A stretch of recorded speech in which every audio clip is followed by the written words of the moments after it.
يا أيها الذين آمنوا إذا تداينتم بدين إلى أجل مسمى فاكتبوه. أدوكفون الله سبحانه وتعالى أترى عليكم كاتقفون النبوة محمد صلى الله عليه وسلم. أيها السلام lásìkò tí a wà yìí oríṣiríṣi wàhálà òun ní ìṣẹ̀lẹ̀ láwùjọ wa, oríṣiríṣi ọ̀tẹ̀ òun ní ìṣẹ̀lẹ̀ láàrin àwùjọ mùsùlùmí lónìí, oríṣiríṣi ìkùnsínú, oríṣiríṣi àdánwò òun ní ìṣẹ̀lẹ̀ láàrin wa. Kò sí tó fa gbogbo eléyìí ju wípé ọ̀rọ̀ Ọlọ́run, ìlànà Ànábì wa Muhammad sallallahu alaihi wasallam agbèjù sílẹ̀ mójútó bó jẹ́ ká mójútó. Torí Ànábì wa Muhammad sallallahu alaihi wasallam nínú àsọtẹ́lẹ̀ tó sọ kalẹ̀ òun náà ni pé nǹkan méjì kan wà tó ń filẹ̀ fún wa o, tá bá gbá méjèèjì mú tá lò bó ti jẹ́ ká lò ní sọnù, àmọ́ tá bá filẹ̀ sọnù kó lójú ọ̀nà a sì parun. Wàhálà ó máa ṣẹlẹ̀, àdánwò máa ṣẹlẹ̀, àjálù ó máa ṣẹlẹ̀. Ọlọ́run Ọba Jalla wa Ala ń bá wa sọ̀rọ̀ ní Al-Qur'an Al-Karim káwo náà kan inú ọ̀nà tí ó gbòdìyàn wàhálà fi máa ń ṣẹlẹ̀ láàrin àwùjọ látara ìlú ọ̀rọ̀ Ọlọ́run Ọba Jalla wa Ala. Ọlọ́run bá sọ̀rọ̀ ní Al-Qur'an Al-Karim Surat Al-Baqarah. Áyà yìí òun ni atwalu ayatin fil Qur'an Al-Karim, áyà tó gùn jù nínú Al-Qur'an. Odidi ojú ìwé kan òun ló wà, kò sáyà mi tó gùn tó mọ́nà Al-Qur'an Al-Karim. Ọ̀tọ̀ ni a'zam áyà tó ẹ̀rì mẹ́jù, tó kànkà jù, tó tóbi jù. Ànábì béèrè lọ́wọ́ Abu Dharr nípa áyà wo ló tóbi jù nínú Al-Qur'an tó lọ́lá jùlọ. Ó wá kà fún pé Allahu la ilaha illa huwal hayyul qayyum,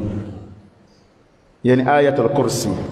áyà ló tóbi jùlọ nínú Al-Qur'an ló kànkà jù. Àmì tó gùn jù òun láyé ilé ìtọ́ Surat Al-Baqarah ní verse 282. A'zam súra wo ló tóbi jù ní Al-Qur'an Al-Karim òun ni Surat Al-Fatiha. Kò súra wo ló tóbi jù Surat Al-Fatiha ni ló lá jùlọ, ló hẹ́rì mọ̀ jùlọ Surat Al-Fatiha ni tòun tí gbogbo tó wà mẹ́rin ojú méje lọ. Ṣùgbọ́n ayé eléyìí òun ló gùn jùlọ ní Al-Qur'an Al-Karim. Bó ti wá gùn, Ọlọ́run fi pè wá sákèsí nǹkan kan ni ó ti fi ṣe wá sí fún wa. Àkéèsí kí Ọlọ́run bá pè wá sí wá sí kí ó ṣe fún wa. Ọlọ́run ni ya ayyuhal ladhina amanu, Ọlọ́run ni mo pè yín nígbàgbọ́ òdodo, gbogbo yín mùmínì. Ọlọ́run ni ẹ wá gbọ́ o, idha tadayantum bidaynin ila ajalin musamma faktubuhu. Tẹ́ bá ládéhùn láàrin ara yín nípa ẹ fẹ́ tà ẹ fẹ́ rà, Ọlọ́run ni faktubuhu ẹ kọ kalẹ̀ o. Àǹfààní àyà yìí sọ kalẹ̀ fi sálẹ̀m nígbàtí Ànábì Muhammad sallallahu alaihi wasallam tó dé Madina. Ànábì wí kó sí àyè kan, wọ́n jọ wá fẹ́nu kò lórí púpọ̀ ọjà báyìí ni mo fẹ́ rà o, mo fẹ́ kó rí rẹ̀ wétí báyìí, mo fẹ́ kó rí kọ́lọ̀ báyìí, mo fẹ́ kó wà, mo fẹ́ kó gùn tó ní, mo fẹ́ kó rẹwà tó ní, mọ́dẹ́lì báyìí mo fẹ́, yóò wá kó kalẹ̀ fún. Ó lè wá jẹ́ pé lẹ́yìn ọdún kan, ó lè wá jẹ́ lẹ́yìn oṣù kan, ṣùgbọ́n gbọ́dọ̀ ládéhùn pẹ̀lú nǹkan báyìí mo fẹ́ nínú tó ṣe ròyìn tí àwọn yóò sì gbọ́yé, wọ́n jọ fẹnu kò lórí rẹ̀. Àsìkò báyìí mo fẹ́ kó fún mi, wọ́n jọ fẹnu kò lórí rẹ̀. Èyí báyìí mo fẹ́ gbà lórí rẹ̀, wọ́n jọ fẹnu kò lórí rẹ̀. Ọlọ́run wá ń pè wá sákèésí, ó ń gbà wá níyànjú, ó ní idha tadayantum bidaynin ila ajalin musamma faktubuhu. Ọlọ́run ni ẹ kọ kalẹ̀. Àǹfààní gbogbo transactions pátápátá ló wọnú eléyìí. Ogun tá fẹ́ ṣe fẹ́ yẹ̀yàn lówó ni, ẹ fẹ́ jọ ṣe dúnàdúrà ni, ẹ fẹ́ jọ tajà ni, ẹ fẹ́ jọ gbàyàn síṣẹ́ ni, faktubuhu ẹ kọ agreement yín kalẹ̀ o, ẹ kọ kalẹ̀. Ẹ wo wàhálà tí ń ṣe láàrin àwùjọ lẹ́ni, kódà láàrin àwọn mùsùlùmí, lórí kódà láyà táǹkọ̀ ní Al-Sunnah. Ọ̀pọ̀lọpọ̀ nǹkan lẹ́nà àmú kówó fún, ó tí mo kó fún mílíọ̀nù 10 ni, ó ní fẹ́ ṣe àjọfẹ́ ṣe bísínẹ̀sì kan ni, kódà àgbé tí mo rí gbà ń bẹ ojú mílíọ̀nù kan lọ, ìkúdà wọ́n dẹ̀ gbọ́n kówó fún yín, gbọ́jọ́ olókówó fún mi, ẹ̀rídà wọn kọ́. Irun gbọ̀n ló ń wò wípé ó yanjú ẹ̀ àbí ṣòkòtò, àbọ̀gbà pé mẹ́ra sún náà kó ti yanjú gbogbo tó wà nílẹ̀ ni. Àwọn tí Ọlọ́run gbà níyànjú gbà náà lọ, wọ́n mọ̀ dájú wá lọ. Wọ́n dájú wá lọ nínú ẹ̀sìn, wọ́n dájú wá lọ nínú wà, wọ́n dájú wá lọ nínú payọ̀ Ọlọ́run. Tòun ti bẹ́ẹ̀ náà Ọlọ́run gbà wọn níyànjú pé faktubuhu ẹ̀kọ́ o. Torí ẹ̀ nǹkan yìí pàtàkì púpọ̀. gbogbo ohun tá bá fẹ́ ṣe nínú títà nínú rírà ní nínú yíyáyàn lówó ní fẹ́ gbẹ̀yàn sí iṣẹ́ ní àti bẹ́ẹ̀ bẹ́ẹ̀ bẹ́ẹ̀ lọ tó bá ti mú ọ̀rọ̀ owó dání ẹ dákun faktubuhu ń tọ́lọ́run bá sọ ẹjẹ́ àmọ́ lò ẹjẹ́ àmọ́ kọ́ a lè kọ́ láàrin ara wa káwọn ẹlẹ́rìí sí a lè gbé lọ síbi tó ti ń kọ́ tọ́rọ̀ jọba tọ́ba fòǹtẹ̀lú pé ìjọba ìlú ralẹ̀ lọ́wọ́ ẹni báyìí ìjọba ìlú ralẹ̀ lọ́wọ́ ẹni báyìí ìjọba ìlú yẹni báyìí lówó ìjọba ìlú jọdọ̀wọ́ pọ̀ ẹjẹ́ mọ́ bá wa kọ́ o ẹjẹ́ mọ́ fòǹtẹ̀lú kóníkálùkù ní kọ́pì tiẹ̀ lọ́wọ́ àtàwọn ẹlẹ́rìí ayà yìí tàbá wò látò kéde láyà tó gùn ni akamọ́ mọ́ nǹkan jáde ń bẹ̀ ni a rí gbogbo ẹ̀kọ́ yìí pátá gbẹ̀ ló wà ní ayà yìí kí gbogbo àná ká lọ wọ́wọ́ nínú Suratul Baqara verse 282 282 ọlọ́run bá sọ ń bẹ̀ lọ́wọ́ gbẹ̀yìn ó di péjì kan ni ọlọ́run fi gbà wá níyànjú pàyú pé tẹ́bá dówó pọ̀ ẹ máa kọ́ o ibi kọ́ ọlọ́run bá ń sọ ní ayà yìí pé wastashhidu shahidayni min rijalikum tí a bá ṣe nǹkan yìí ó kéré jù ẹwà àwọn ẹlẹ́rìí méjì nínú àwọn ọkùnrin ẹ jẹ́ wọn jẹ́rìí sí ọlọ́run tí ní fa in lam yakuna rajulayn tẹ́bà ọkùnrin méjì ẹ má lo ẹ̀yẹ̀ kan o ọlọ́run ní fa rajulun ẹwà lọ ọkùnrin kan wa imra'atani mimma tardawna mina shuhada ẹwà obìnrin méjì sí obìnrin méjì ó máa dúró nípò ọkùnrin kan ẹṣẹ́ àgbìyànjú kẹ́kọ́ ẹmọ́jọ jẹ́yàn kan ẹjẹ́ pé méjì lọ́kùnrin má bá pé méjì lọ́kùnrin ẹwọ́bìnrin méjì kan mọ́ dúró nípa ọkùnrin kan bọ́lọ̀ ṣe gbà wá níyànjú ni ọlọ́ni mimman tardawna mina shuhada àwọn tẹ́mi yí balẹ̀ sí pé ní dáadáa ni wọ́n kò ń ṣe àwọn tí wọ́n ṣe kí nìyẹn tí wọ́n gbowó ẹ̀yìn tí wọ́n sọ pé kò rí bẹ́ẹ̀ tán dàrú tí wọ́n dàrú tó bá yá mimman tardawna mina shuhada àwọn tẹ́mi yí balẹ̀ sẹ́sìn wọn tẹ́mi yí balẹ̀ sí mọ́ wọn tẹ́mi yí balẹ̀ sí wà wọn tẹ́mi yí balẹ̀ wípé wọn ní jàmbá àmánà ọlọ́run ni an tadilla ihdahuma tọ́rọ àwọn obìnrin mọ́tẹ̀ ń gbàgbé nǹkan gbà míì wọ́n lè pè é pé gbọ́bà ló jí ṣẹlẹ̀ ní òtí ẹ̀wà rántí wọn ìjọ́wò tí ẹ̀lá kọ́ná ṣíbò olókọ́ ló sẹ́yìn sí ibà ṣé mi ní ìjọ́wò ní ìrántí obìnrin mọ́tẹ̀ ń gbàgbé gbà míì an tadilla ihdahuma ọlọ́run ni fatudhakkira ihdahuma al-ukhra ìkíní kejì wà rán kejì létí pẹ́tọ̀ bẹ́ẹ̀ ni o àjọ ṣe ni o àjọ kọ́ ń gbà báyìí ni o àjọ jẹ́rìí sí nígbà báyìí ni o Allah bá subhanahu wa ta'ala ó tún gbà wá ní ọjọ́ ní dhalika aqsatu 'inda Allah tẹ́ bá ṣe eléyìí tẹ́kọ́ tẹ́pẹ́ àwọn èèyàn kábà yìí jẹ́rìí sí eléyìí in tó jẹ́ in tó dá lọ́dọ̀ Allah bá jalla wa ala wa aqwamu lish-shahada òun sì lẹ́fi fi ẹ̀rí lẹ́fi fi díẹ̀ múlẹ̀ dáadáa mi yóò balẹ̀ wa adna alla tartabu ẹ̀ ní máa ṣe iyèméjì ẹ̀ ní máa gbára yín ẹ̀ ní máa ṣàbòsí fúnra yín níbi pé Ọlọ́run subhanahu wa ta'ala ó tún kílọ̀ fún àwọn tàbí ká wá jẹ́rìí ọ̀rọ̀ ni wala ya'ba ash-shuhada idha ma du'u gbogbo ìta ni ẹ wá jẹ́rìí sí nǹkan dáadáa lọ́wọ́ ni ẹ má gùn rí ẹ má sọ pé èmi ò ṣe o ẹ má pè mí sí o tàbá ti pè ọ́ torí pé kò sọ́gbọ́n ẹ̀ tàbá fẹ́ ṣe àwọn transactions yóò máa jẹ́ àánú fún ẹnìkan bí ẹni ta fẹ́ ṣe àánú láti fi ṣe owó ni àbáwà méjèèjì náà ẹni ta fẹ́ yá lówó ni ẹni ta fẹ́ ra nǹkan lọ́wọ́ rẹ̀ ni dáadáa ni tàbá pè wá sí dáadáa Ọlọ́run fọ́jẹ́ pé inú wọ̀ tí mùsùlùmí ní òun náà ni pé ká dáhùn wala ya'ba ash-shuhada idha ma du'u Ọlọ́run tàbá pè yín kẹ́ wá jẹ́rìí sí dáadáa jẹ́rìí sí dáadáa ni o tàbá pè yín kẹ́ wá jẹ́rìí aburú ìwọ̀lọ̀ jẹ́rìí rẹ̀ yẹn pè ní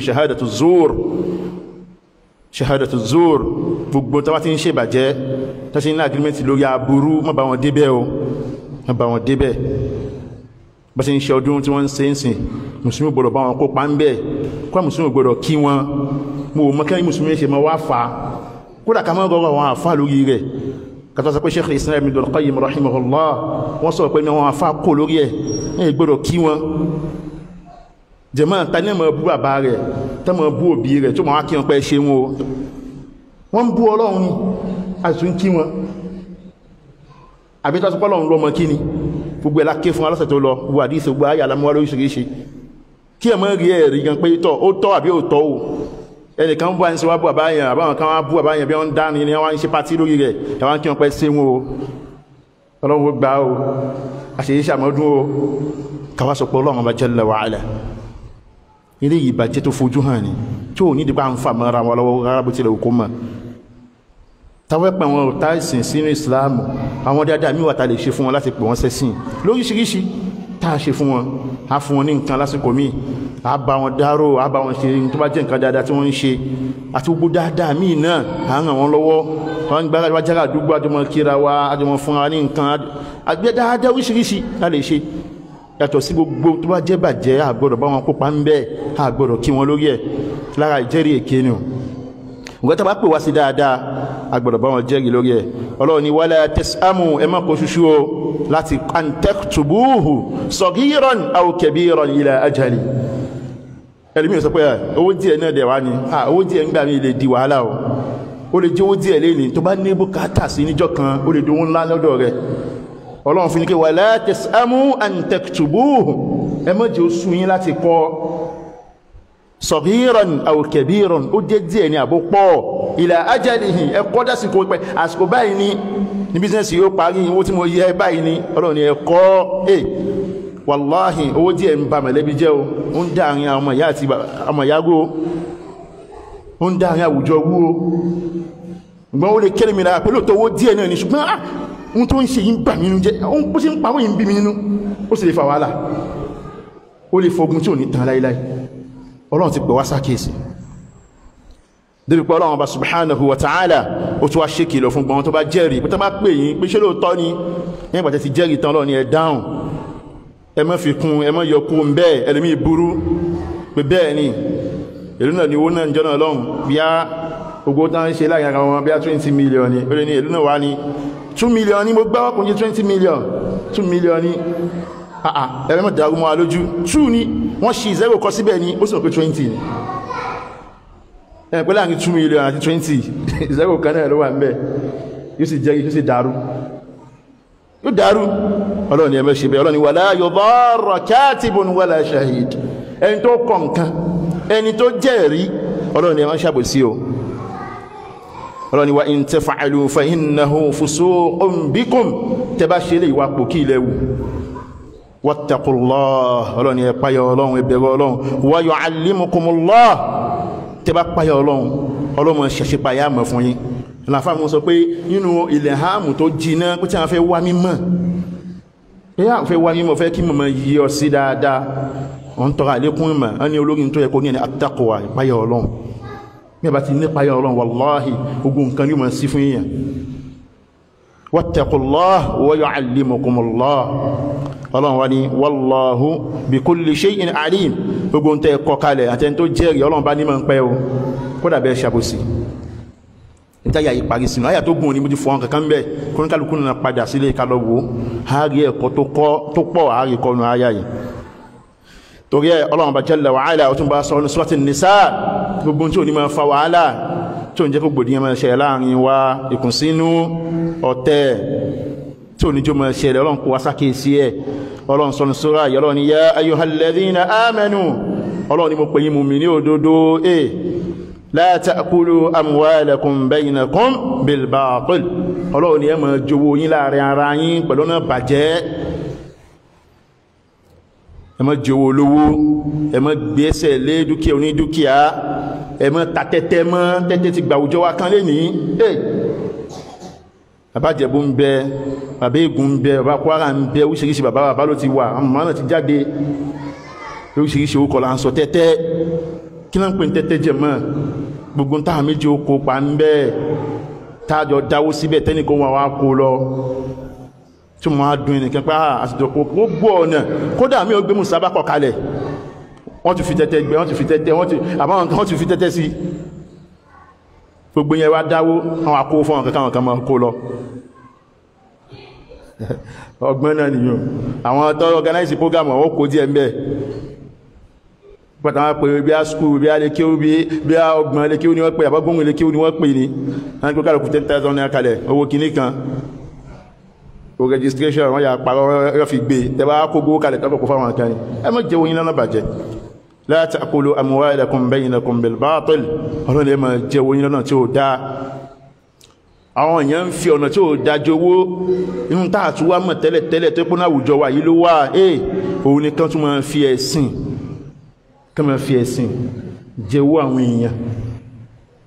kama fi ẹ̀sìn jẹ́wọ́ àwọn èèyàn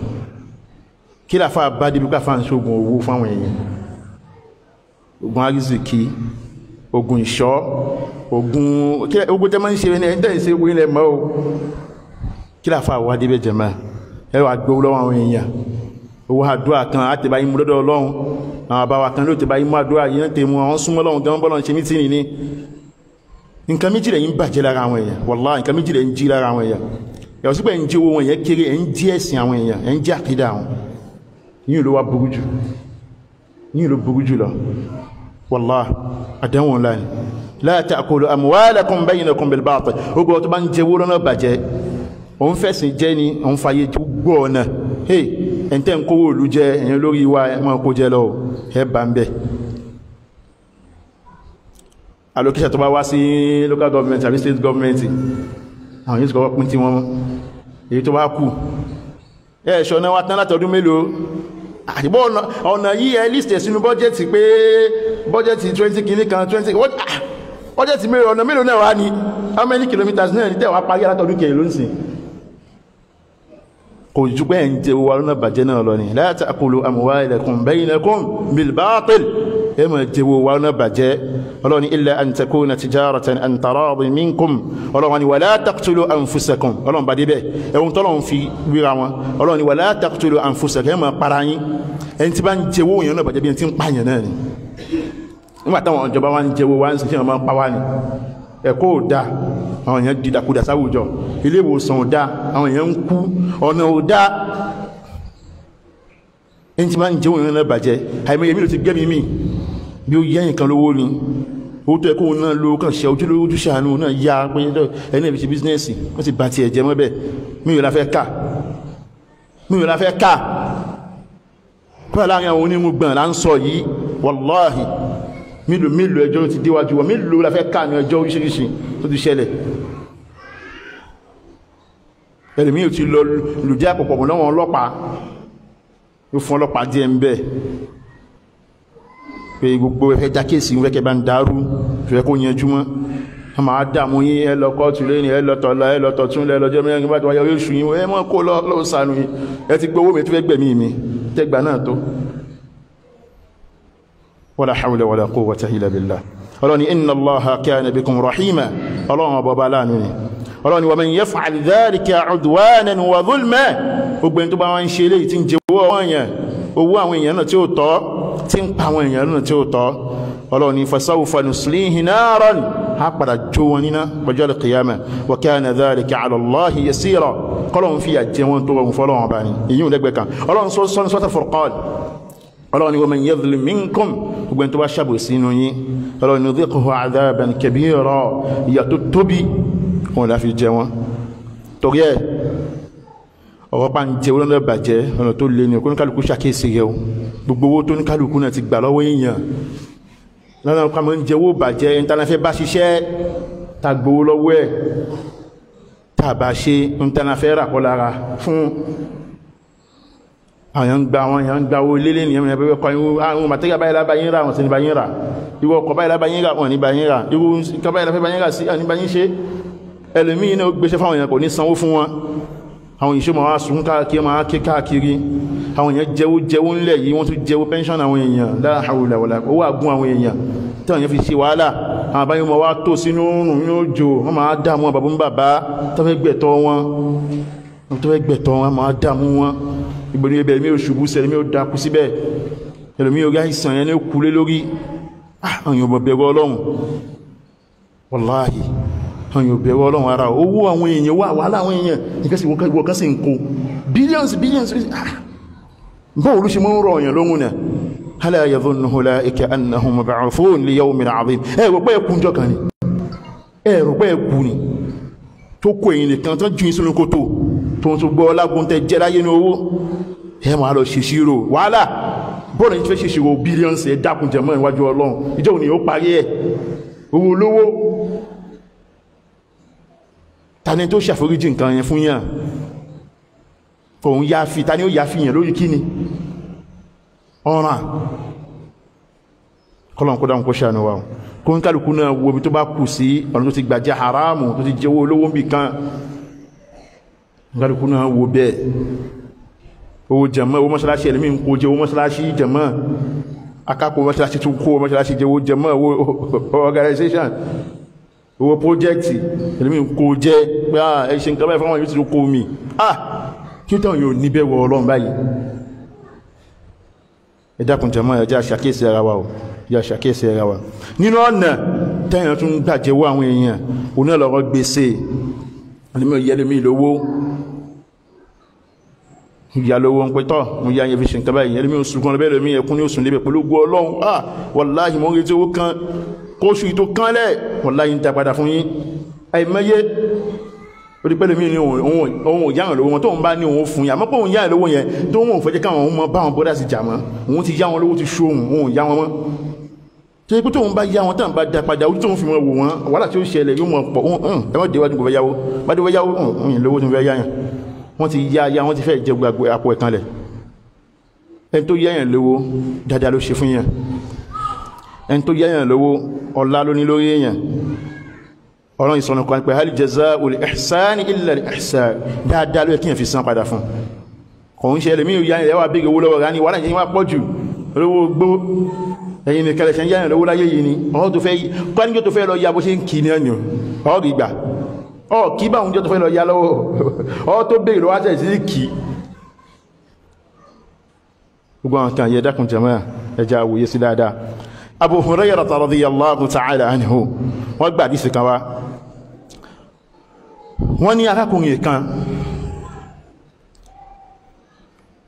ó yá ń ṣe Ọlọ́run bá nírakùnrin ó wá bá Ànábì Muhammad sallam mọ̀tọ́wádé ń ṣe Ọlọ́run ó wá lè mọ́ ń ṣe Ọlọ́run rọ lílé ló fi bá nípa Muhammad sallallahu alaihi wasallam inú wa bí àwọn sàhábà wọ́n fẹ́ lù ọ̀nà fẹ́ bínú sọ̀rọ̀ sí pé ọmọ bọ́ ti mọ́ ní ọmọ tó ń bá sọ̀rọ̀ ní aṣíwájú ayé aṣíwájú al-qiyamah lórí ti wá ni wọ́n bá sọ̀rọ̀ jákùjákú bá wọn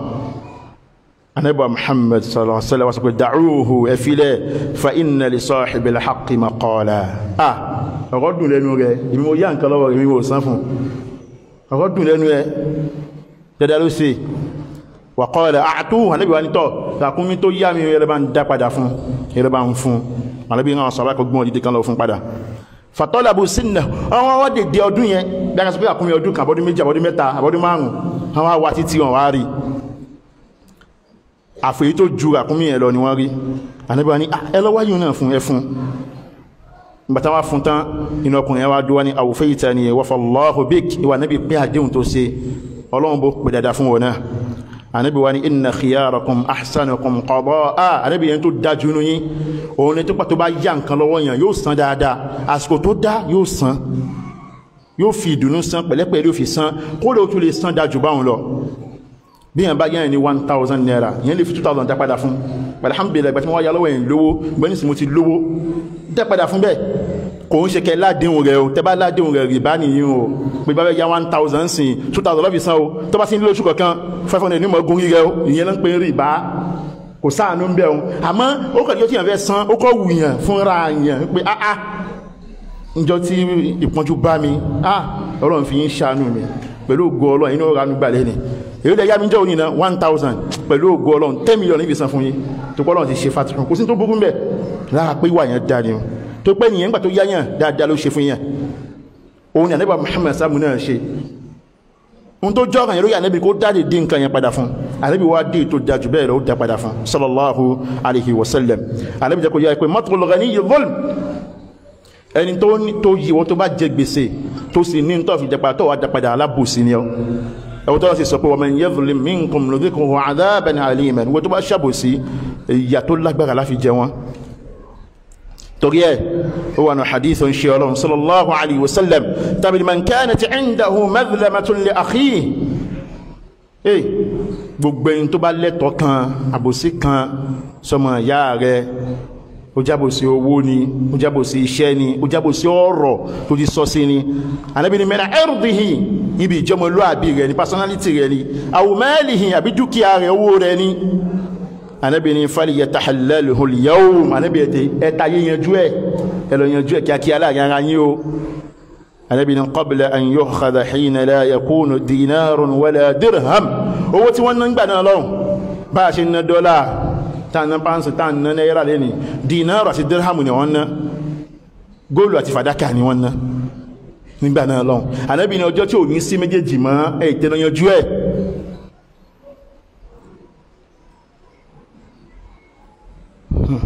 kónkálùkù ẹ̀dàkùn kónkálùkù lọ yanjú ọ̀rọ̀ rẹ̀ o látàyé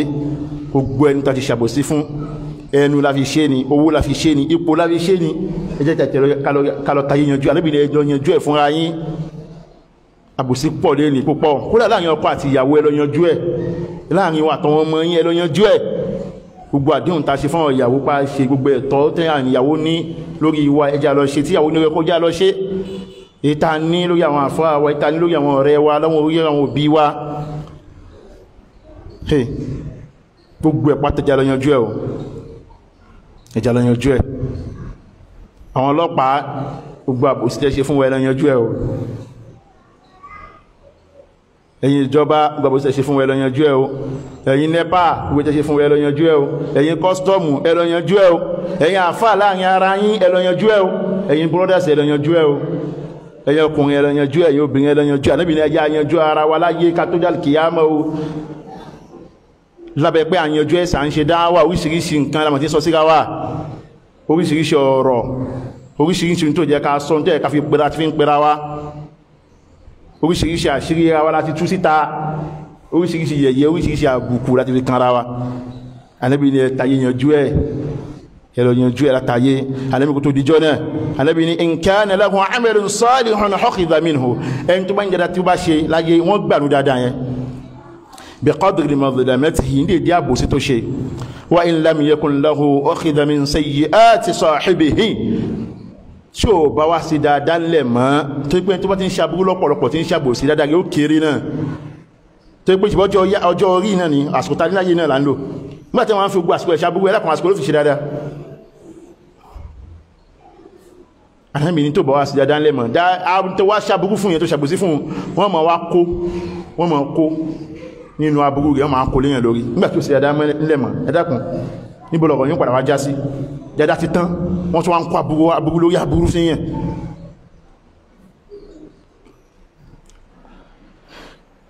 Ànábì Muhammad sallallahu alaihi wasallam ó sọ ní hadith kan Ànábì ní la tu'addunna al-huquq, la tu'addunna al-huquq. Ànábì ní wallahi gbogbo yóò gbẹ̀tọ́ ara yín lọ́wọ́ ara yín tó àdíjọ́ al-qiyamah. Gbogbo ẹ̀tọ́ Ọlọ́run dá padà, ó jẹ́ ẹ̀tọ́ owó ni, ẹ̀tọ́ personality ni, dúkìá ni, gbogbo tó kó jẹ́ Ọlọ́run dá padà àdíjọ́ al-qiyamah. Kò ní lọ tó bá lọ láyé tí ò bá rí ẹ̀tọ́ ẹgbà láyé, ọlọ́sọ́dọ̀ ọlọ́pàá ẹ̀rí gbà, ẹ lọ sí kóòtù ẹ̀rí gbà, àwọn èèyàn bá yín dá sí ẹ̀rí yanjú, wallahi àdíjọ́ al-qiyamah. Ànábì ní la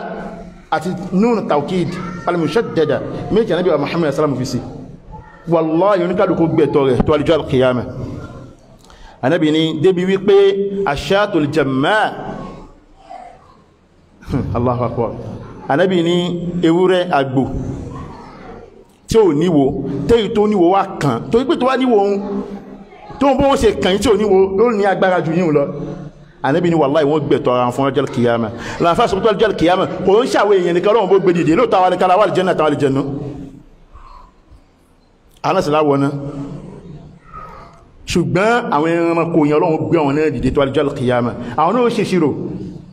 Ọlọ́run gbẹ̀tọ̀ wọn fúnra wọn kọ́lọ́run tó wá sọ wọ́n di tó sọ wọ́n di. Tó bá já sí pé ẹranko tó níwo lásán kàn kejì tí ò níwo tó yẹ pé kí ni ó fọwọ́ ọlá gbá lójú ni ó fọwọ́ ọlá fi gbá lójú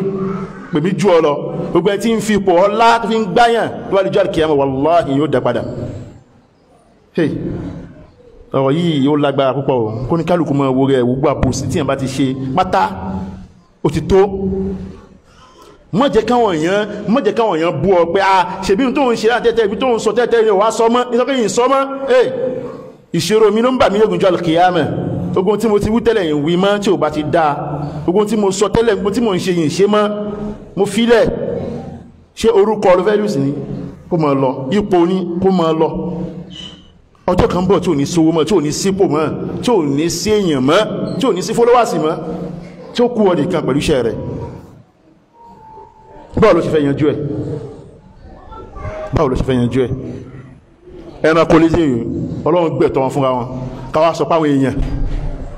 tó wà díjọ́ al-qiyama. torí ẹgbẹ́ tó bá jẹ gbèsè kó gbìyànjú kó máa san òwe tó bá láníyàn kó fẹ́ san lọ́wọ́ ṣe náà fún Maimuna ìyàwó Ànábì Muhammad sallallahu alaihi wasallam ìmọ̀ ń yáwó lọ́wọ́ èèyàn gbà mí tí ó bá ní bùkátà sí pé tọ́ mo ní bùkátà fẹ́ yáwó àwọn sọ pé ya ummul mu'minin ìrẹ́ ya mu'mini tastadinin wa laysa indaki wafa ọ̀ ń yáwó sí tọ́fi san gbèsè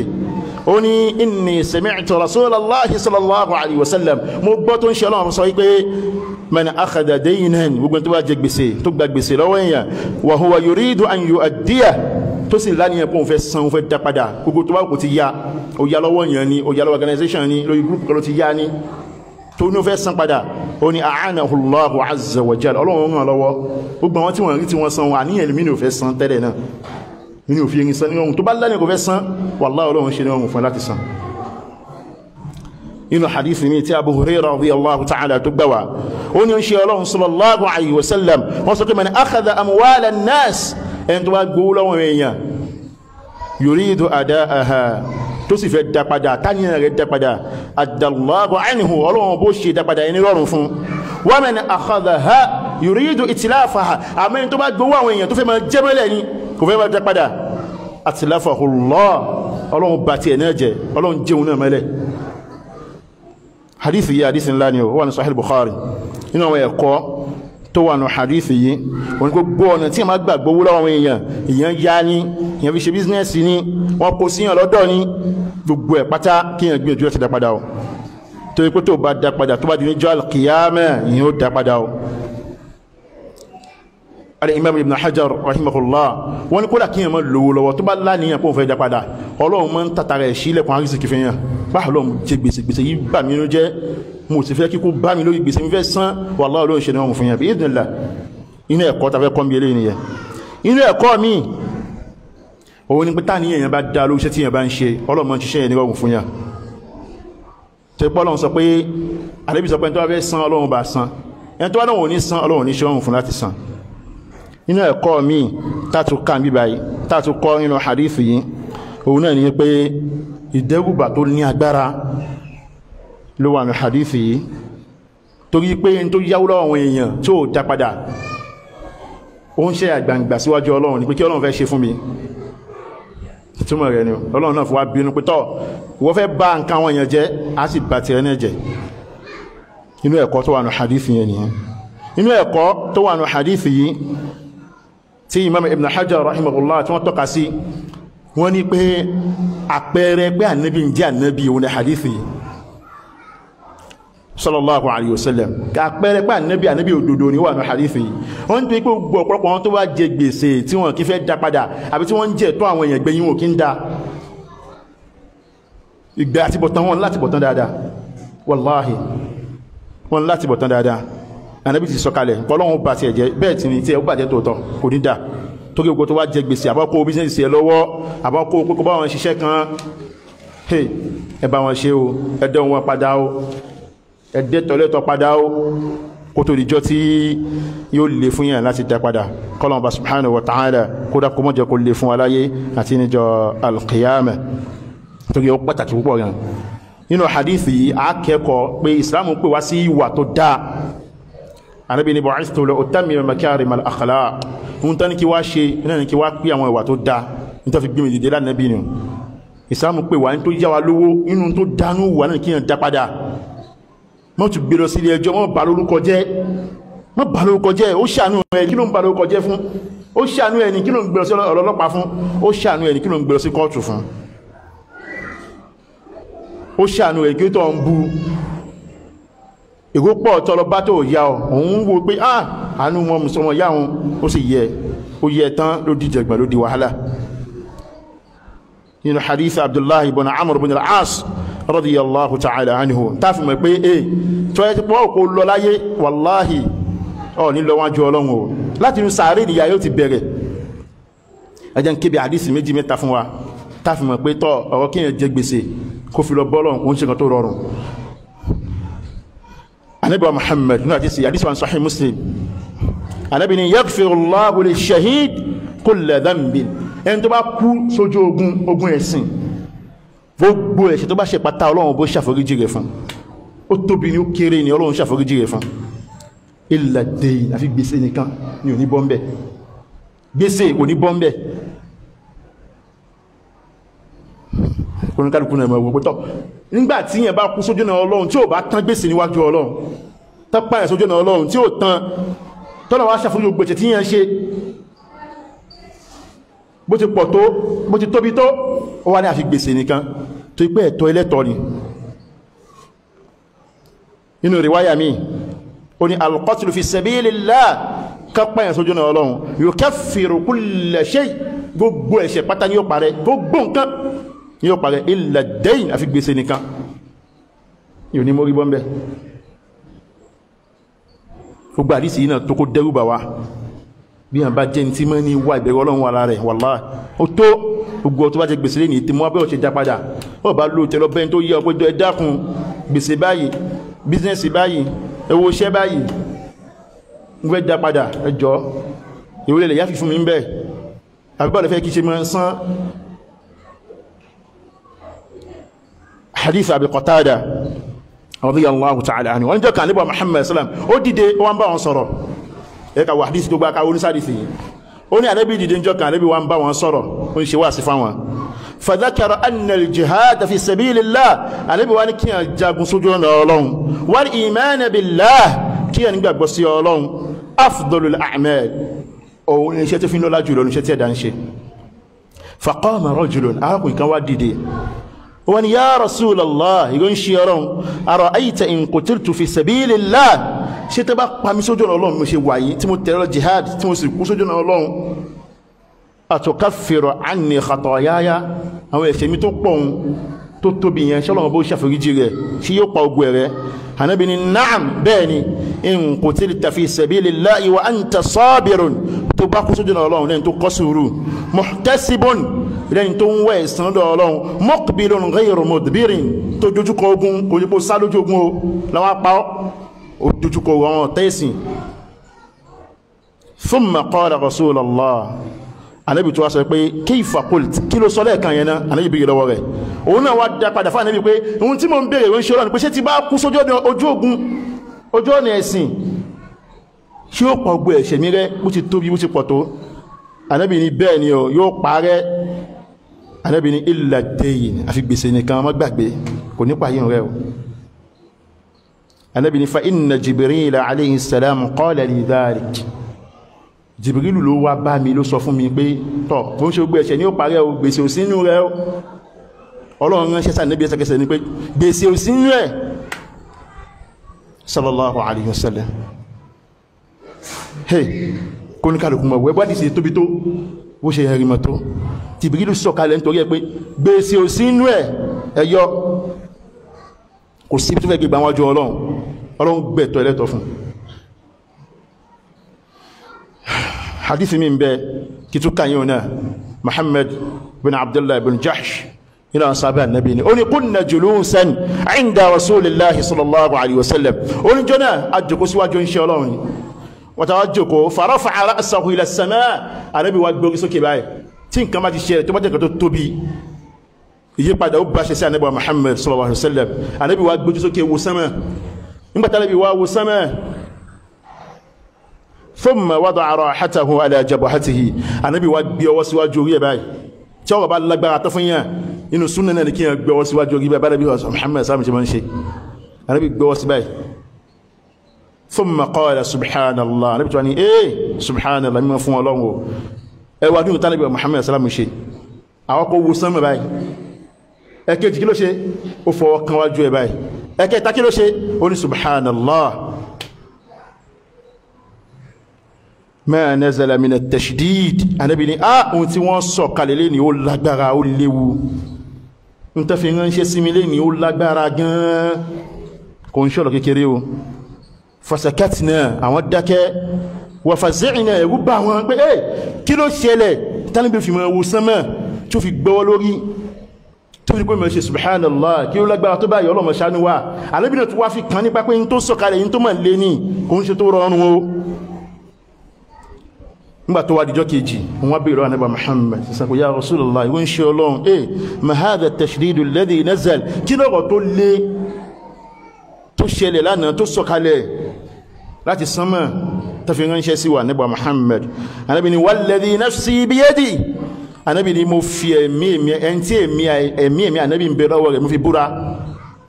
tàdé iná òun ni Allah torí ẹ̀mí gbogbo ọwọ́ta ló wọ́ Ọlọ́run ọkàn wa náà wọ́ta ló wà ọwọ́ Ọlọ́run láàríká Ọlọ́run báyìí ló wà Ànábì ní ẹni tí ẹ̀mí Ànábì ń bẹ lọ́wọ́ rẹ̀ mo fi búra o law anna rajulan qutila fi sabilillah tàbá páyìn sójú náà Ọlọ́run thumma uhyiya àwọn ayé padà pẹ́tọ́ adẹ́mi padà sí ẹlọ́ra kò sẹ́ni tí ó kú tí wọ́n yí padà tí àbá ti kú yẹn ti lọ ni kò sí Ìyábọ̀ kò sí Babátúndé kankan kò sí pé yóò sì di nǹkan mí sí lókan yóò mọ̀ sẹ̀mí ń bẹ̀ rárá o bí atálìjọ ní bá gbé àwọ̀ ẹnìkan wọ̀ tẹ́wàá rí iṣá ó lè ṣẹlẹ̀ àmọ́ pé nìkan tún kó padà sáyé kò sí kò ṣẹlẹ̀ sẹ́nìkan kò sí ní ṣẹlẹ̀ Ànábì Ìsá àrí ìsọ̀kọ̀ òkú Ọlọ́run gbé lọ sánmọ̀ ni yóò sì padà wá nígbẹ̀yìn ayé Ànábì ní bí yàn bá kú sójú ogun wọ́n wá yé padà Ànábì fi ń kọ́ lẹ́kọ̀ọ́ ni o pé tó sọ̀kalẹ̀ ní òun kọ́ lẹ́kọ̀ọ́ rẹ̀ yóò ó kú sójú ogun wọ́n wá yé padà thumma qutil wọ́n tún pa sójú ogun thumma uhyiya wọ́n tún yé padà thumma qutil wọ́n tún kú sójú ogun wọ́n pa sójú ogun thumma uhyiya ó tún wá yé padà ẹ̀mẹ́ lónìí ẹ̀mẹ́ta tó bá wá kú wa alayhi dayn tí gbèsè sí wà lórí rẹ̀ tí gbèsè wà lórí rẹ̀ ma dakhala al-janna kò ní al-janna wà hatta yuqda daynuhu tẹ́fì bá san gbèsè yẹn ẹ̀pọ̀ wọn láni ó tó ká nàbí ìwòsàn àbí òtò ó tó ká nàbí ìfọ́ ọjọ́ orímọ̀ àbí òtò ó tó kó ṣe subhanallah àbí òtò ó tó kó búra lórí àbí kò tó kó búra lórí ẹ̀ bí èèyàn bá kú sójú ogun lẹ́ẹ̀mẹ́ta tí gbèsè bá wà lórí wallahi kò ní al-janna wà Ànábì ló sọ bẹ́ẹ̀ sallallahu alaihi wasallam torí ẹ̀ bí kò bá kú jàmáà ẹjẹ́ àgbìyànjú ń takọ́ mọ́ bèèrè gbèsè àwọn olójẹ́ gbèsè ó dẹ̀ dá kí ẹ̀mọ́ kọ́ síbì kan kalẹ̀ náà kó tó kú àwọn báyìí mo yáwó lọ́wọ́ wọn àwọn báyìí lẹ̀ tọ́ ń bẹ lọ́wọ́ mi àwọn báyìí ni mo ní dúkìá wọn lọ́wọ́ yẹn kọ́ síbì kan mẹ́wàá bá kún ọmọ lẹ́bí ó ti mọ̀ ibi tó wà wọ́n ti lọ mú jáde ń bẹ̀ pẹ́tọ́ òun ni àwọn tó jẹ́ gbèsè wọ́n mọ́ ọkọ́ láti ènìwó tó wà pọ́tẹ̀ mọ́ ọkọ́ èyí tó wá ti san kó káńsù rẹ̀ kó ń bẹ̀ yọkó ń bẹ̀ sábà pé àmìgbà tí kò dé wọ́n tó wá dé kálíbáyàn san gbèsè yà torí pé Ànábì Muhammad àdísì Ànábì nafsul mu'min mu'allaqatun bidaynihi ẹ̀mí mùmínì wọ́n so mọ́ gbèsè ni kò ní bọ́ kó ń bẹ̀ hatta yuqda anhu tí wọ́n fi bá san gbèsè ẹ̀ tó àtàbájálá súnmọ́ àwọn náà lálẹ́tọ̀ ká jogún èèyàn tó bá ní gbèsè lọ́wọ́ náà àwọn náà lálẹ́tọ̀ ká kọ́ bá san ó wà ní hadith Sa'd ibn Atwar radiyallahu anhu ó ní mata akhi ọmọ yẹn òun kú وترك 300 دينار وفي 300 دينار كاله وترك ولدا صغارا وصف عمدله مكيكي وفي وله فاردت ان انفق عليهم وفي من نول يوم يلوك من كلكم بابا فون كما غبو كاتا وان لوكو او تي ابا في له كاف غبو كاتا لوغي وان فقال لي رسول الله صلى الله عليه وسلم انا بو اسمو يبي ان اخاك محبوس بدينه وما يا رجل بسيو فقض عنه لبا سان بسيه oni fadhahabtu faqadaytu anhu wala san gbèsè thumma ji'tu on wá pa sọ́dọ̀ Ànábì Muhammad wọ́n ya Rasulullah igon shero qad qadaytu anhu gbèsè ní kí ló san mo ti san o wala yabqa illa imra'ah tad'i dinarayn mo arábìnrin kan ló ṣẹ́kù tó ń sọ pé ọmọ ìyá òun tún jẹ òun ní dinaru méjì péré ó jẹ òun dinaru méjì walaysat laha bayyina kò sẹ́rí kan kò síbi tí wọ́n kọ́ sí kò lẹ́lẹ́rí tó ìfìdí ẹ̀ múlẹ̀ Ànábì ní a'tiha lọ fún fa innaha sadiqa odò ní sọ lọ fún lọ bókun ọmọ ìyá rẹ̀ kò ní wàhálà ṣáà lọ fún dìnà méjì kí wọ́n kò bọ́kun bẹ̀ tó ń ti pẹ́ ni ọ̀ lẹ́rí kan tó fìdí ẹ̀ múlẹ̀ kó gbèsè sàmọ́ sí lọ́wọ́ òkú bó tilẹ̀ òkú mọ̀ torí ẹ̀ Ànábì Muhammad sallallahu nígbà míì níbi tọ́wọ́ gbèsè dé Ànábì òun kírun sí yàn lára tó bá jẹ gbèsè ó ṣẹlẹ̀ pákùnrin kan kú ó sì jẹ gbèsè Ànábì ò san àwọn tó lẹ́nìkan tó ti kúkí ẹ̀ tó ní òun ó san látọ̀rọ̀ Salama ibn al-Akwa ó ní jẹ́ kan àwọn jókòó àwọn gbé janaza ẹnìkan dé nígbàtí wọ́n gbé dé faqalu salli alayha àwọn ni ẹkírun sí Ànábì wá ní alayha dayn ṣó jẹ gbèsè qalu la ní kò sí gbèsè Ànábì kírun sí lára thumma utiya bi janazatin ukhra àwọn agbẹ́lòmí ìdè Ànábì wá ní ọtún ní ẹkírun sí lára Ànábì ní fahal alayhi dayn ṣó náà jẹ gbèsè àbí ò jẹ gbèsè ń tí ẹjá confirm tó kò bá kú Ànábì wọn ṣe bẹ́ẹ̀ qalu thalathatu dinaru mẹ́ta péré náà ní gbèsè ẹ̀ kò jù bẹ́ẹ̀ náà lọ kí n jẹ́ kí n táàkì alọ́sán Ànábì ní sallu ala sahibikum ẹ kírun sí lára ọ̀ èmi kọ́ lọ́nà bá ń kírun sí lára Abu Qatada ní salli alayhi ya Rasulullah ya Rasulullah ń ṣe ọlọ́run bá ń kírun sí lára wa alayya daynu gbèsè rẹ̀ ó ti wà lọ́rùn mi ní bá san Ànábì ṣe wá kírun sí sallallahu alayhi wa sallam kò sí tálàbí fi ń ṣe báyìí ju wípé ẹni tálàbí ò bá kírun sí lára ní pé náà yóò bàjẹ́ kò sẹ́ni tí ó fẹ́ jẹ gbèsè mọ́ lẹ́yìn ìgbà yẹn mọ́ gbogbo tó bá ti gbèsè yóò fẹ́ lọ san pé kó náà máa wá kú kó wá lè jẹ́ òkú nǹkan máa bí kí wọ́n jẹ gbèsè kálábí wá ní tọ̀hún kírun sí lára yín tó pẹ̀lọ kírun sí tọ̀rọ gbèsè ó lè púpọ̀ tọ̀rọ Abu Musa al-Ash'ari radiyallahu anhu ní àdébà Muhammad sallallahu ní inna a'zama dhunubi 'inda Allah inú ẹ̀ṣẹ̀ tó tóbi jù lọ́dọ̀ Ọlọ́run an yalqahu biha 'abdun ba'da al-kaba'ir tí ẹwú fi ń pàdé Ọlọ́run lẹ́yìn àwọn ẹ̀ṣẹ̀ ńláńláńláńláńlá tọ́lọ̀ bá pọ̀ fún akamẹ́ṣe bí zina bí apàyàn bí ajẹ́rìbá bí anjálè يموت رجل وعليه دين لا يدع له قضاء en bí kíyàn kókó jẹ gbèsè kalẹ̀ kó sì má ṣàlàyé bí ó ti san ibi tí wọ́n ti san báwo ní ti san ẹni tí wọ́n san fún abi Allah subhanahu wa ta'ala kó dákun kó mọ́ jẹ gbèsè kó gbogbo ẹni tó jẹ gbèsè pátápátá kọ́lọ̀ kó dákun kó ṣe náà fún wọn láti lọ san aqulu qawli hadha wa astaghfirullaha li wa lakum wa lisa'iril mu'minina min kulli dhanbin wa khati'ah innahu huwal ghafurur rahim.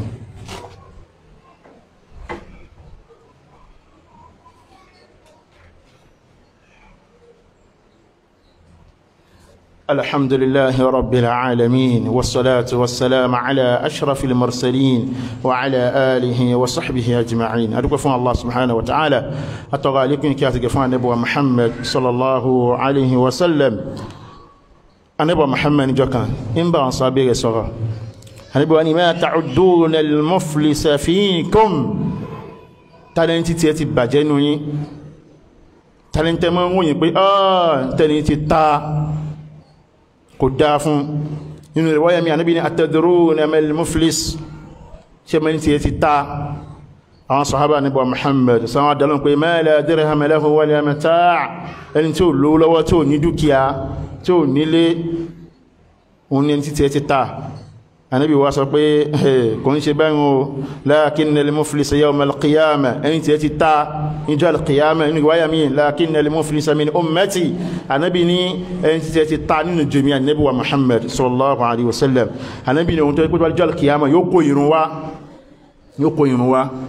wá ṣe kírun ní bẹ́ẹ̀ ni kírun ní wa sawm yóò kọ́ àwẹ̀ wà gbàwẹ̀gbàwẹ̀ ní bẹ́ẹ̀ ni gbàwẹ̀gbàwẹ̀ ní yóò kọ́ àwẹ̀ rẹpẹtẹ wá wa sadaqa sí mọ̀ yẹn zaka bẹ́ẹ̀ ni mọ̀ yẹn zaka mọ̀ ṣe sàárà wọ́n kó gbé ẹwà gbódádá ní òkó wa Ànábì ní ṣùgbọ́n bó ti kó yín wá ní dáadáa lẹ́gbẹ́ kan wa ya'ti qad daraba hadha ó ti nà eléyìí ó ti fìyà jẹ eléyìí ó jẹ́ pé òun ló fìyà jẹ fún rẹ̀ àbúrò ọlọ́pàá sí bá ń fìyà jẹ àbúrò ọmọ tá sí bá ń fìyà jẹ afẹ́ yẹ̀yẹ́ rẹ̀ afẹ́ bá tiẹ̀ jẹ́ afẹ́ bá lórúkọ jẹ́ Ànábì ní yóò gbéyùn náà wà tó àdíjọ́ al-qiyamah wa akhadha mala hadha ó ti gbowó eléyìí lọ́nà tí ó tọ́ Ànábì ní yóò gbéyún náà wá ìmọ̀ bá ọlọ́pọ̀ ó ṣe wájú al-qiyamah ìmọ̀ bí wọ́n ti wájú al-qiyamah àwọn tàdúgbò wá ń bí ọmọ olùgbé tán gbà lọ́wọ́ wá ń gbó gbà owó kìníkan àwọn ọlọ́kadà ti dà wọ́n láàmú àwọn onímọ̀rúwá wọn jẹ́ gbádùn àwọn onímọ́tò tán dààmú ní oòrùn ní òjò tí wọ́n gbà lọ́wọ́ wọn ìwé kìníkan àwọn kan tí yóò mọ́ nú mọ́tò ọlọ́pàá tún bèèrè sí ti ẹdú tẹ́ra yíò sí ti ẹ̀dà gbáwó rẹ̀ wùpẹ́ dákùn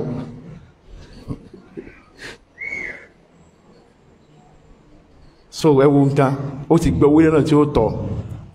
wa safaka dama hadha ẹ̀jẹ̀ ilé ó ti tásí náà tí ó tọ́ wọn ti ń pààyàn àwọn iṣẹ́ táwọn ń ṣe ni pé iṣẹ́ abánipààyàn ayakìlà wọn ayà fún láti bá wọn pààyàn táwọn ń ṣe tí wọ́n ni àwọn míì ládùúgbò wọn fi ń kaskọ́sì ní wọn mọ̀ tá ládùúgbò mí ò lẹ́ ti pa 1-1 aláwà báyìí o àti ní 2-0 báyìí o 3-1 ní ẹ̀mí máa ń ṣe bọ́ọ̀lù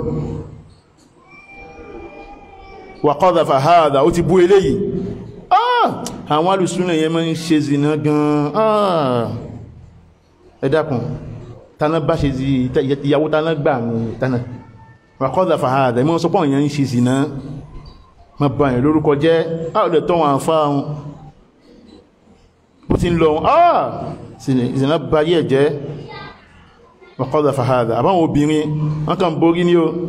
wọ́n bọ́ kan mùmínà tí lóbìnrin jẹ́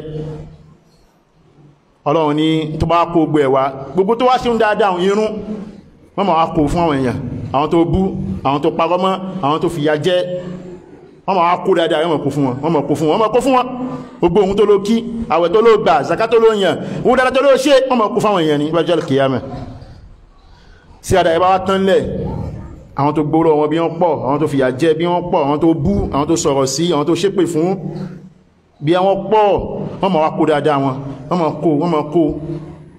gbogbo dáadáa tó ní wọ́n máa kó sí dáadáa tí wọ́n máa kó sí tí adábá wá tán ní ọ̀kan lẹ́mẹ̀ ìwúlẹ̀ sì kúnlẹ̀ àwọn tó igbó lọ wọ́n sì pọ̀lẹ̀ àwọn lọ́tọ̀ yìí àwọn tó parọ́ mọ́ àwọn lọ́tọ̀ yìí àwọn tó bú àwọn lọ́pọ̀ yìí àwọn tó ṣépè fún àwọn lọ́pọ̀ yìí àwọn tó fìyà jẹ náà tí ó tọ́ àwọn lọ́pọ̀ yìí àwọn tó gbọ́n wọ́n sì pọ̀lẹ̀ wọ́n máa kó aburú wọn tí adábá sàtẹ́lẹ̀ aburú sáà ìkúnlẹ̀ àwọn olóṣèlú tó kù sí wọ́n máa kó aburú wọ́n máa kó fún wọn wọ́n máa kó fún wọn arábìnrin tó bá ti wá dìbọn wọn wà tí wọn sínú náà wọ́n tí ẹ sínú náà ni kọ́lọ̀n kó dákùn kí ọmọ ṣe wá ní múfílísù kọmọ ṣe wá ní múfílísù kọmọ ṣe wá ní múfílísù torí ọ burú púpọ̀ anábà Muhammad sallallahu alaihi wasallam ima wa ń bí ọlọ́run lọ́pọ̀lọpọ̀ níwọ̀n tí anábà Muhammad sallallahu alaihi wasallam ń ṣe anábà ń bẹ̀rẹ̀ lórí irun amin Allahumma inni a'udhu bika min al-ma'tham wal maghram ìwọ̀lọ́run gbogbo tó bá sọ mi débi ẹ̀ṣẹ̀ gbogbo tí ó bá sọ mi di onígbèsè ìwọ̀lọ́run dákun ṣọ́ mi kó ń bẹ́ẹ̀ anábì máa ń tọrọ pé kọ́lọ́mọ́ sọ kọ́lọ́mọ́ ṣe onígbèsè wọ́n wáṣọ arákùnrin kan wá sọ fún pé ma akthar ma tasta'idhu ya Rasulallah min al-maghram ìgbó ń ṣe ọlọ́run ọ̀pọ̀lọpọ̀ gbà ló mọ́ ń wáṣọ pé kọ́lọ́run mọ́ ṣe ní gbèsè kí ló fà Ànábì ní inna ar-rajula idha gharima haddatha fa kadhab wa wa'ada fa akhlaf ẹni tó bá jẹ gbèsè yóò máa parọ́ ẹni tó bá jẹ gbèsè yóò máa yàdéhùn ó dìdàkúdà nínú hadith mi tí yàwà Fatima radiyallahu ta'ala anha ó wà bó ń ṣe ọlọ́run tó jẹ́ mọ́fà nábi ó wá ní ká nábi fún òun ní ọmọ ọ̀dọ̀ first daughter ní ẹnu àlùmọ́ ó ń ṣiṣẹ́ wà láyìn wá pọ̀ lọ́dọ̀ Ali radiyallahu anhu ó wá ń wọ́mọ ọ̀dọ̀ ó lọ bá bàbá rẹ̀ kò lọ bọ́kọ rẹ̀ wẹ́dà mọ́kọ rẹ̀ ó wá lọ bá bàbá rẹ̀ bá mi ẹ̀dàkùn bá wọ́mọ ọ̀dọ̀ kan tó máa ràn mí lọ́wọ́ bó ti tó òun ṣiṣẹ́ bọ́ọ̀lù wọ́n ti wá jẹ́ tọ́ọ̀lẹ̀ ṣiṣẹ́ tọ́ọ̀lẹ̀ dáná fọ́kọ rẹ̀ ó lè fọ́sọ́kọ́ rẹ̀ lè tún lè ṣe Fatima ni ọmọ Ànábì Muhammad sallallahu alaihi wasallam ṣe gbò aláì ó wá lọ́wọ́ mọ́ọ̀dọ̀ Ànábì wá sọ fún pé ẹwọ́n pẹ́ àbáṣe mọ́ bọ́mọ́ wí mọ́ sọ pé Allahumma rabbas samawati sab'a àdúrà náà mọ́ lọ ṣe wa rabbal arshil azim rabbana wa rabb kulli shay munzil at-tawrat wal injil wal qur'an faliq al-habbi wan nawa a'udhu bika min sharri kulli shay anta akhizun bi nasiyati anta al-awwal falaysa qablaka shay wa anta al-akhir falaysa ba'daka shay wa anta adh-dhahir falaysa fawqaka shay wa anta al-batin falaysa dunaka shay Ànábì wa tó máa ṣàdúrà ìmọ̀ pé iqdi anni ad-dayn ìwọ̀lọ́n dákùn bá mi san gbèsè mi ṣàánú mi mọ́jẹ̀ ń jẹ gbèsè wa aghnini min al-faqr dákùn rọ̀ mi lọ́wọ́ kó ní òṣì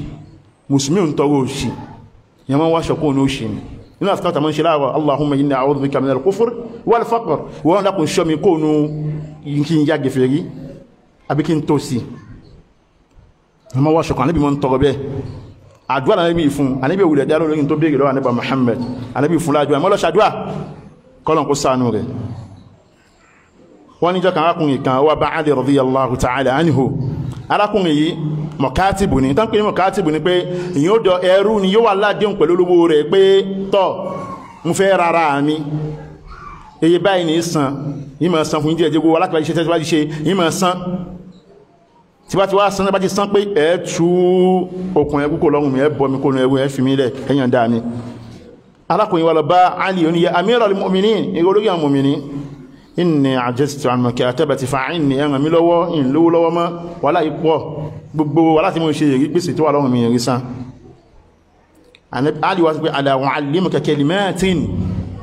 allamanihinna rasulullah sàkí kí n kọ́ ìlànà gbólóhùn kan àwọn àdúrà kan Ànábì ló kọ́ mi àwọn àdúrà tí mo ní mọ́ mójútó lélẹ́ yìí oníṣẹ́ àwọn àṣírí à ń di tí à ń dìdìkú di pa àwọn bá láti gbà àwọn bá lọ filẹ̀ fún wa wíbẹ̀ jẹ́bẹ̀ ni kò sí wíbẹ̀ jẹ́bẹ̀ kan tó tó àdúrà Al-Qur'an tó tó àdúrà sunnah Nabi Muhammad sallallahu alaihi wasallam Ali wa kọ́ ó ní Ànábì ló kọ́ òun náà òun sì kọ́ wọn náà